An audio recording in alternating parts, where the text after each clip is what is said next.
ఎటువంటి క్రైమ్ లేకుండా ఆదర్శ గ్రామంగా అవార్డు తీసుకుంటున్న ఊరి సర్పంచ్ ఇంటి బేస్మెంట్ నిండా వందల కొద్ది శవాలు. పేరుకేమో ఆదర్శ గ్రామం, ఊరి నిండా క్రూరమైన మనుషులు. ప్రాణంగా ప్రేమించిన అమ్మాయిని తన అవసరానికి వాడుకున్న హీరో, బ్యాంక్ రాబరీ కోసం వెళ్లి క్రూరమైన మనుషుల చేతిలో చిక్కున్న హీరో. ఇదంతా ఏంటి, ఏమైందో తెలుసుకోవాలనుకుంటున్నాను.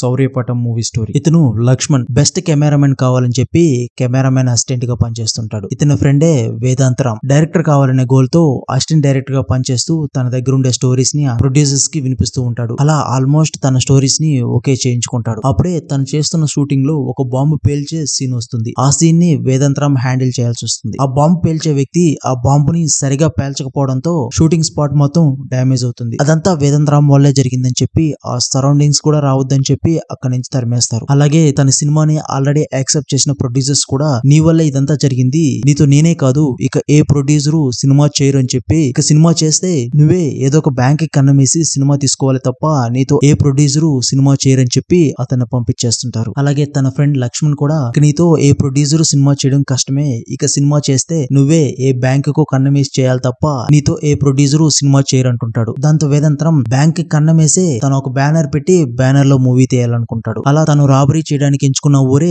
ధనపాలి. ఎటువంటి క్రైమ్ లేకుండా ఉత్తమ ఆదర్శ గ్రామంగా గత 5 సంవత్సరాలుగా అవార్డు తీసుకుంటున్న ఊరు. తన కోసం తన ఫ్రెండ్ లక్ష్మణ్ షూటింగ్ స్పాట్ లో బాంబు పెట్టిన వ్యక్తిని, అలాగే మందు కోసం ఏమైనా చేసే మరో వ్యక్తిని తనతో పాటు తీసుకెళ్తాడు. అలా వాళ్ళందరూ వాళ్ళ పేర్లు మార్చుకొని ధనపాలి ఒక ఆదర్శమైన గ్రామం, ఆ గ్రామం గురించి ఒక డాక్యుమెంటరీ తీయడానికి వచ్చామని చెప్పి ఆ ఊరి సర్పంచ్ అయిన వసుధ దగ్గరికి వెళ్తారు. కానీ ఆ సర్పంచ్ వసుధ ఆ డాక్యుమెంటరీకి ఒప్పుకోదు. కానీ ఊరి జనాలంతా మన ఊరి గురించి అందరికి తెలియాలంటే ఇలాంటి ఒక డాక్యుమెంటరీ కావాలని చెప్పి ఊరి జనమంతా సపోర్ట్ చేయడంతో వాళ్ళని అక్కడ డాక్యుమెంటరీ తీయడానికి అనుమతిస్తుంది వసుధ. వసుధ ఆ ఊరి పెద్ద మనిషి ఉంచుకున్న కూతురు. అలాగే అతని అసలు భార్య కొడుకే జమీందార్. కానీ జమీందార్కి మాత్రం వాళ్ళు అక్కడికి వచ్చి షూటింగ్ చేయడం ఏదో అనుమానంగా అనుమానిస్తూనే ఉంటాడు. అలా వేదాంతరం పక్కనే ఉండే స్కూల్లో ఉండాలనుకుంటాడు. ఎందుకంటే స్కూల్ కి బ్యాంక్ కి 300 మీటర్ల దూరం ఉంటుంది. ప్రతిరోజు 300 మీటర్లు స్వరంగం తీసుకుంటూ బ్యాంక్ లోకి వెళ్లి బ్యాంక్ ని రాబరీ చేసి అక్కడి నుంచి పారిపోవాలనుకునేది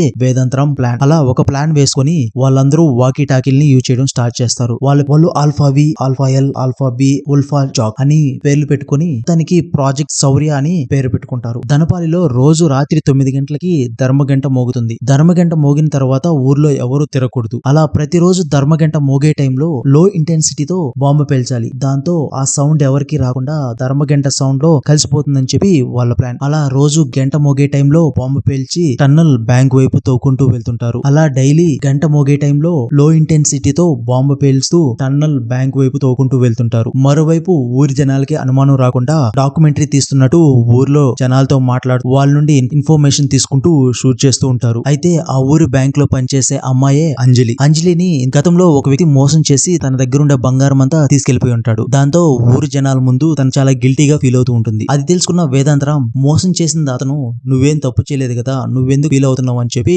అంజలితో చెప్తాడు. అలా వేదాంత మాటలకి ఇంప్రెస్ అయిన అంజలి వేదాంత్ గురించి ఆలోచించడం స్టార్ట్ చేస్తుంది. అలా నెమ్మదిగా వేదాంత్ తో మాట్లాడే ప్రతి మాట తనకి టచ్ అవడంతో వేదాంత్ ని ఇష్టపడడం స్టార్ట్ చేస్తుంది. మరోవైపు వేదాంతరం అండ్ రిమైనింగ్ టీము వాళ్ళ పేర్లు మార్చుకొని షూటింగ్ చేస్తూ ఉంటారు. అలాగే ఆ ఊర్లో ఉండే ఎస్ఐ వీళ్ళని అనుమానంగా చూస్తూ ఉంటాడు. మరోవైపు వీళ్ళు తవ్వి పడేసే మట్లో పేలుడు పదార్థాలు ఉండడం ఎస్ఐ గమనిస్తాడు. అది ఎక్కడి నుంచి వచ్చిందని చెప్పి దాని గురించి ఒకవైపు ఎస్ఐ ఎంక్వైరీ చేస్తూ ఉంటాడు. అయితే మరోవైపు వేదాంతరామ్ కి ఇంప్రెస్ అయిన అంజలి తన గురించి ఫేస్బుక్ లో ఎంక్వైరీ చేసి తన అసలు పేరు వేదాంతరామ్ అని కనుక్కుంటుంది. దాంతో హీరో మంజునాథ్ అనేది నా స్క్రీన్ నేమ్, వేదాంతరామ్ అనేది నా అసలు పేరు అని చెప్పి కవర్ చేస్తాడు. అలా అనుకున్నది అనుకున్నట్టు జరిగిపోతూ ఉంటుంది. అలా రోజు బాంబు పెట్టే బబ్లూ రామ్ కి చిరాకు వచ్చి ఎక్కువ ఇంటెన్సిటీ ఉన్న బాంబు పెడతాడు. ఆ బాంబు పేలగానే పక్కనే ఉన్న బిల్డింగ్స్ అన్ని కంపిస్తాయి. ఆ ఊరి ధర్మగంట కూలిపోతుంది. దాంతో ఇక వీళ్ళకి ఏం చేయాలో అర్థం కాదు. ఎందుకంటే ధర్మగంట మోగే టైంలోనే వీళ్ళు బాంబు పేల్చి ఆ సౌండ్ ని ధర్మగంట సౌండ్ లో కలిపేస్తున్నారు. కానీ ఇప్పుడు ఏం చేయాలో అర్థం కాదు. మరోవైపు వీళ్ళు పేల్చిన బాంబు చూస్తే ఇది ఆల్రెడీ బ్యాంక్ బేస్మెంట్ ని తాకి ఉంటుంది. దాంతో వాళ్ళు బ్యాంక్ లోకి రీచ్ అయ్యమని చెప్పి ఆ బేస్మెంట్ ని పగలగొట్టి చూసి లోపలికి వెళ్తారు. కట్ చేస్తే అక్కడే వాళ్ళకి దిమ్మ తిరిగిపోయే ట్విస్ట్ కనిపిస్తుంది. అది బ్యాంక్ బేస్మెంట్ కాదు, అదొక ఇంటి బేస్మెంట్. ఆ బేస్మెంట్ నిండా వందల కొద్ది శవాలు. వాళ్ళకి ఏమీ అర్థం కాదు. అసలు ఎక్కడికి వాళ్ళు టన్నల్ తవ్వారో ఏమీ అర్థం కాదు. కట్ చేస్తే అక్కడ ఒక వ్యక్తిని కట్టి పట్టేసుంటారు. అతని పేరు బాబు. అతని గురించి వాళ్ళమ్మ వీళ్ళకి డాక్యుమెంటరీ కోసం షూట్ చేసే టైంలో చెప్పుంటుంది. వాళ్ళ అబ్బాయి కొన్ని రోజుల నుంచి కనిపించడం లేదు, ఎక్కడికి వెళ్ళాడో తెలియట్లేదని చెప్పి. అతన్ని అక్కడ చూసి అసలు ఏమైందని చెప్పి అడుగుతాడు. దాంతో అతను ఈ వసుధ ఒక పెద్ద రాక్షసి, పైకి కనిపించడానికే ఊరి జనాలతో చాలా మంచిగా ఉంటుంది. తను మా ఊరి రాజు గారు ఉంచుకున్న భార్యకు పుట్టింది. రాజు తన ఆస్తులన్నీ వాళ్ళ కొడుకు జమీందారికి ఇచ్చి తనకు మాత్రం పనికిరాని ఊరు బయట పొలం ఇచ్చారు. కానీ ఆ పొలంలో స్క్వాడ్స్ రాళ్లు బయటపడతాయి. వాటిని బెల్లంగడ్డలో ఉంచి విదేశాలకు తరలిస్తుంటుంది. అది తెలుసుకున్న జమీందార్ని వసుధరే దారుణంగా చంపేసింది. ఇంకా తన గురించి తెలిసిన వాళ్ళందరినీ ఈ బేస్మెంట్ లోకి తీసుకొచ్చి అతి క్రూరంగా చంపేస్తుందని చెప్పి బాబు వాళ్ళకి చెప్తాడు. అదే టైంలో వసుధర ఆ బేస్మెంట్ లోకి రావడంతో వాళ్ళందరూ అక్కడే దాంకుంటారు. వసుధర ఆ బాబుని అతి దారుణంగా చంపేసి యాసిడ్ తో అతన్ని కాల్చేసి అక్కడి నుంచి వెళ్ళిపోతుంది. ఇక వీళ్ళకి ఏమీ అర్థం కాదు. డబ్బులొద్దు ఏమొద్దు, ఇక్కడి నుంచి బయటపడమే కావాలని చెప్పి అక్కడి నుంచి పారిపోవడానికి ట్రై చేస్తూ ఉంటారు. అంతలో ఒక మనిషి వచ్చి మిమ్మల్ని వసుధర పిలుస్తుంది రమ్మని చెప్పి అక్కడికి తీసుకెళ్తాడు. దాంతో వసుధ వాళ్ళు ఒరిజినల్ పేర్లు చెప్తూ మీరు ఎలాగైతే మా గురించి ఎంక్వైరీ చేశారో మేము కూడా మీ గురించి అలాగే ఎంక్వైరీ చేసాం. వచ్చారా, డాక్యుమెంటరీ తీసుకున్నారా, మా ఊరి గురించి మంచిగా డాక్యుమెంటరీ తీసారా, వెళ్ళిపోయారా, అంతేకాని మా బెల్లం ఫ్యాక్టరీ వైపు వెళ్ళొద్దని చెప్పి వాళ్ళకి గట్టిగా వార్నింగ్ ఇస్తుంది. దాంతో వేదాంతరం వాళ్ళ గురించి వసుధకి పూర్తిగా తెలిసిపోయింది. కాబట్టి వాళ్ళు ఇప్పుడు అక్కడి నుంచి వెళ్ళడం అంత సేఫ్ కాదు. వాళ్ళు ఏదైతే టన్నల్ తీసారో ఆ టన్నల్ ని క్లోజ్ చేసి వచ్చినట్టు డాక్యుమెంటరీని తీసి అక్కడి నుంచి వెళ్ళిపోవాలనుకుంటారు. కానీ దానికి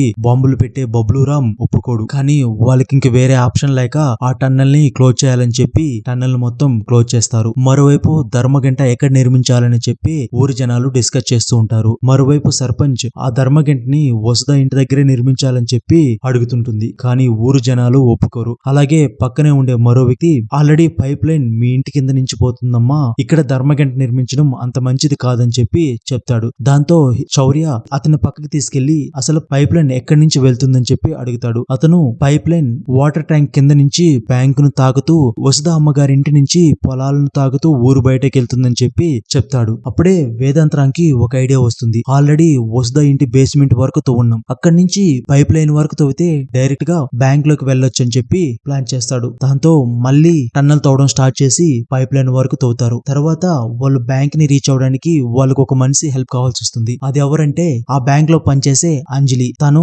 ఆల్రెడీ వేదాంతరామ్ ని లవ్ చేస్తుంది కాబట్టి తాను చెప్పినట్టే చేస్తుందని చెప్పి అంజలిని తనకి హెల్ప్ చేయమని చెప్పి అడుగుతారు. దాంతో అంజలి ఇంతకు ముందు నేను ఒక దొంగను లవ్ చేశాను, అతను నా బంగారం మాత్రమే తీసుకుని వెళ్ళిపోయాడు, కానీ ఇప్పుడు నేను ఒక గజ దొంగని లవ్ చేశాను అని చెప్పి, కానీ తను చేసేదేం లేక తను ఆల్రెడీ తను లవ్ చేసింది కాబట్టి తన కోసం వాళ్ళతో పాటు ఆ దొంగతనం చేయడానికి ఒప్పుకుంటుంది. అయితే వాళ్ళు పైప్ లైన్ లో వెళ్లేటప్పుడు బ్యాంక్ లో ఉండే లాకర్ లొకేషన్ ఖచ్చితంగా ఎక్కడి నుంచి వెళ్లాలో వాళ్ళకి తెలియాలి. దానికోసం అంజలికి ఒక వాకీ టాకీ ఇచ్చి తను లాకర్ రూమ్ లోకి వెళ్లి బ్రష్ చేసినప్పుడు తన పైపు ఎక్కడ బ్రేక్ చేసి లాకర్ రూమ్ లోకి వెళ్లాలో తనకి తెలుస్తుంది. అలా తను లాకర్ రూమ్ లోకి వెళ్లి డబ్బులు తీసుకోవడానికి కరెక్ట్ గా ప్లాన్ చేస్తాడు. అలా వీళ్ళు ఈ వర్క్ చేయడానికి రోజు వసుధ బేస్మెంట్ నుంచి పైప్ లైన్ లోకి వెళ్తూ పైప్ లైన్ లో నుంచి బ్యాంక్ దగ్గరకు వెళ్తూ ఉంటారు. అలా ఉల్ఫా జాక్ తన వాకీ టాకీని వసుధార బేస్మెంట్ లో పెట్టి మర్చిపోతాడు. ఆ వాకీ టాకీ వసుధ మనిషికి దొరుకుతుంది. దాంతో ఇక్కడికి ఎవరో వచ్చారని చెప్పి వాళ్ళకి అర్థమవుతుంది. ఆ వాకీ టాకీని వాళ్ళ దగ్గర ఉంచుకొని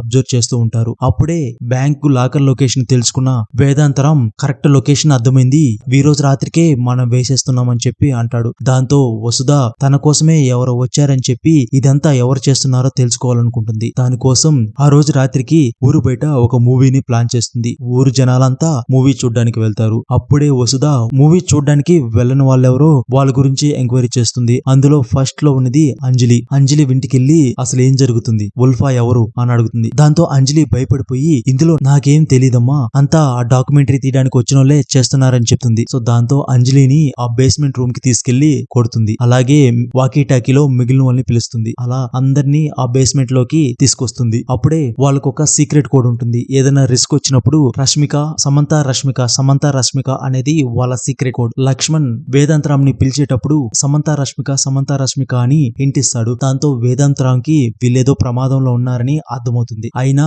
వేదాంతరామ్ ఆ బేస్మెంట్ లోకి వెళ్తాడు. అక్కడికి వెళ్లేసరికి వీళ్ళందరినీ కొట్టి కట్టేస్తుంటారు. వేదాంతరామ్ కూడా కొట్టి అక్కడ కట్టేస్తారు. అయితే వేదాంతరామ్ కి ఆల్రెడీ వీళ్ళేదో ప్రమాదంలో ఉన్నారని అర్థమై ఉంటుంది. దాంతో ఆ జమీందార్ని వసుధ బెల్లం ఫ్యాక్టరీ పైకి ఉసుకొల్పి పంపించుంటాడు. అలా వీళ్ళని వసుధ టార్చర్ చేసే టైంలో బెల్లం ఫ్యాక్టరీలో ఇష్యూ వస్తుందని చెప్పి వసుధ అక్కడికి వెళ్తుంది. అక్కడికి వెళ్లి జమీందార్ని భయపెడుతుంది. మరోవైపు వీళ్ళు బేస్మెంట్ నుంచి తప్పించుకుని బ్యాంక్ లోకి వెళ్లి రాబరీ చేసి అక్కడి నుంచి పారిపోవడానికి ట్రై చేస్తూ ఉంటారు. అప్పుడే వాళ్ళకి అడ్డంగా వసుదా వచ్చి వాళ్ళని కొట్టి అప్పుడే బబ్లు తన కాడుండే బాంబుని వాళ్ళ మీదకి విసిరి అక్కడి నుంచి పారిపోతారు. ఊరు జనాలంతా ఊరు బయట సినిమా చూస్తున్నారు. వాళ్ళ దగ్గరికి వెళ్లి వసుదా అసలు రూపం బయట పెట్టాలనుకుంటాడు. అక్కడికి వెళ్లి వాళ్ళతో ఇదంతా చెప్పగానే అక్కడే ఒక పెద్ద షాక్. ఆ జనాలందరూ కూడా వసుదా మనుషులే. వసుదా ఒక్కటే ఇదంతా చేయలేదుగా, ఊరి జనాలందరూ కలిసే ఇదంతా చేస్తున్నారు. దాంతో వాళ్ళకి ఏం చేయాలో అర్థం కాదు. అప్పుడే వాళ్ళ దగ్గరుండే డ్రోన్ ని పైకి ఎగరేసి ఇదంతా లైవ్ లో క్యాప్చర్ అవుతుంది. మీరు గాని ఇక్కడి నుంచి మమ్మల్ని వదలలేదంటే ఇండియా మొత్తం ఇదంతా లైవ్ వెళ్ళిపోతుంది, మీ బండారం అంతా బయటపడుతుందని చెప్పి వాళ్ళని బెదిరిస్తూ ఉంటారు. అప్పుడే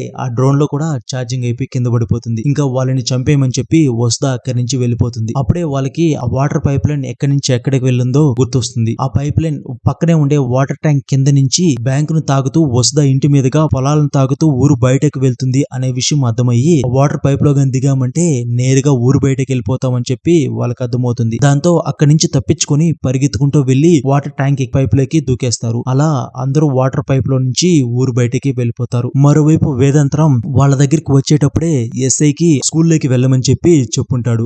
దాంతో ఆ ఊరి పోలీస్ ఆ ఊరి స్కూల్లోకి వెళ్లి అక్కడ వీళ్ళు తవ్విన టన్నల్ ద్వారా వసుదా బేస్మెంట్ లోకి వెళ్లి అక్కడ ఉండేవన్నీ చూసి తిరిగి వచ్చుంటాడు. దాంతో అక్కడ జరిగేదంతా ఆ ఊరి పోలీస్ కి అర్థమవుతుంది. దాంతో పోలీస్ వసుదాని అరెస్ట్ చేస్తారు. అలాగే వేదాంతరం అండ్ వాళ్ళ టీం కూడా ఇదంతా అందరికీ తెలియాలని చెప్పి దాని గురించి ఒక డాక్యుమెంటరీ తీసి రిలీజ్ చేస్తారు. బయటికి తీసుకొచ్చినందుకు వాళ్ళకి గవర్నమెంట్ నుంచి మంచి అప్రిషియేషన్స్ వస్తాయి. That's the movie story of Shaurya.